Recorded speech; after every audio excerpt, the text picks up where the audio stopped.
నమస్కారం ఘంటారావానికి స్వాగతం. ముందుగా ప్రధాన అంశాలు. దేశవ్యాప్తంగా 2 దఫాలుగా జనగణన. తొలి దశలో లద్దాఖ్, జమ్మూ కాశ్మీర్, హిమాచల్, ఉత్తరాఖండ్లో సర్వే.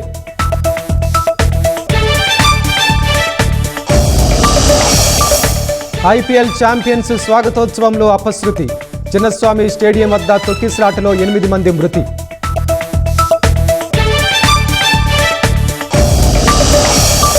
నేరస్తులను అడ్డుపెట్టుకుని రాజకీయాలు చేస్తున్నారు. జగన్ ఉద్దేశించి మంత్రివర్గ భేటీలో చంద్రబాబు వ్యాఖ్య.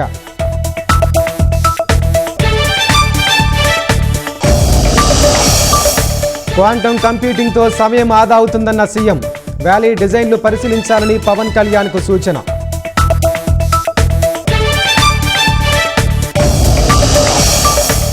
ఉగ్ర పాకిస్తాన్కు ఆర్థిక సాయమా?